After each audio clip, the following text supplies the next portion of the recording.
أعوذ بالله من الشيطان الرجيم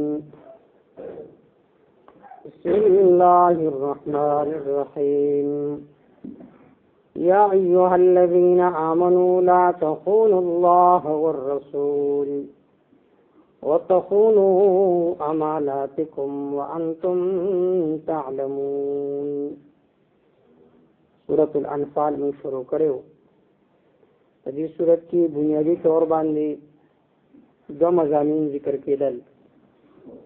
یو مضمون القتال فی سبیل اللہ جا اللہ په لاره کې جهاد وکړي، اور دویم مضمون الانفال للہ چې د مال د غنیمت د تقسیم اختیار ذکر واضح الله لره دی. موږ ویلو په دې مسأله باندې الانفال للہ کہ مال غنیمت تقسیم اختیار ذکر واضح الله لره دی.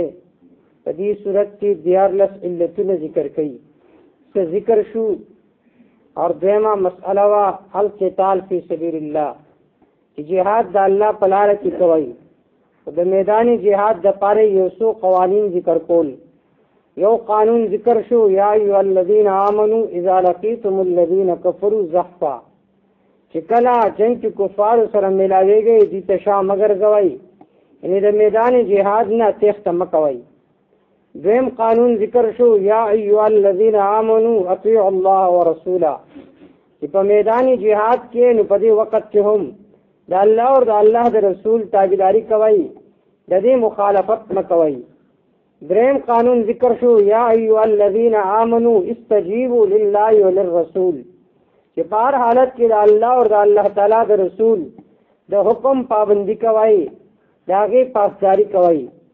یا ایها الذین آمنوا لا تخونوا الله والرسول، د دې ځای نه څلورم قانون ذکر کوي د پاره د میدان جهاد، چې کله ته جهاد کوي نو د الله سره خیانت مه کوه.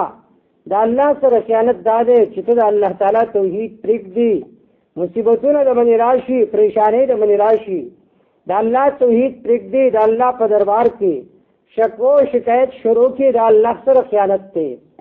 او د رسول سره خیانت دا دی چې د پیغمبر اسلام صلی الله علیه وسلم د رسالت نه انکار وکړي، یا د پیغمبر اسلام صلی الله علیه وسلم سنت پرېږدي، نو دا رسول سره خیانت دی. وتخونوا اماناتکم، اور مومنانو سره خیانت مکوئ. مومنانو سره خیانت دا دی چې تا باندې کومه ذمہواري تا باندې اخودې شوې ده هغه پوره واضح کوه، هغې کې خیانت مکوه.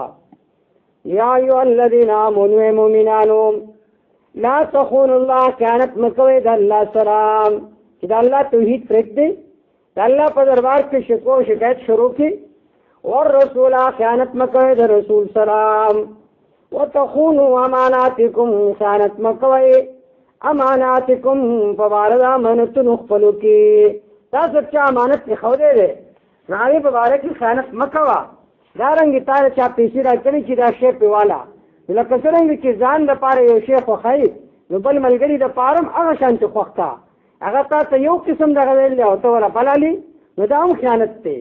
وتخونوا اماناتکم، خیانت په دې کوم راځي چې تا سره یو سړي خبره امانت کېښوده چې دا خبره تا سره ده بل چا سره به نه، او ته ولګېدې بل ته دې وکړه بل ته دې وکړه بل ته دې وکړه، دا هم خیانت دی.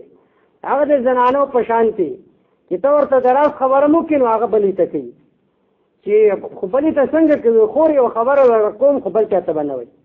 هغه وایي خاطب ته بالکل بل چا ته زه نه یم، بیا بله بل ته وایي خور یوه خبره ورته کوم فلانې کړله خو بل چا ته به نه وایي. په دې طریقې سره په پوره محله کې خبره خوره شي. نو وتخونوا اماناتکم، دا هم خیانت دی. المجالس بالامانه، مجلس کې یو خبره وشوه د امانت، هغه به بل ځای ته نه رسوي.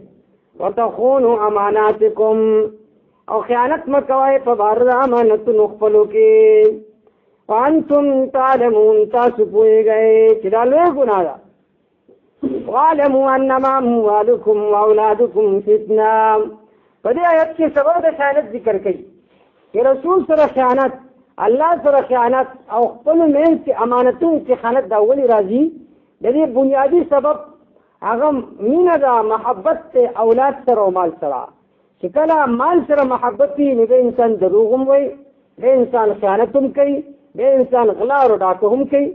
دارنګه که اولاد سره دومره مینه شي چې هغه بالکل د حدود نه تجاوز وکړي نو به د هغوی دپاره پلار حلال او حرامو ته نه ګوري، د هغې ارتکاب کوي.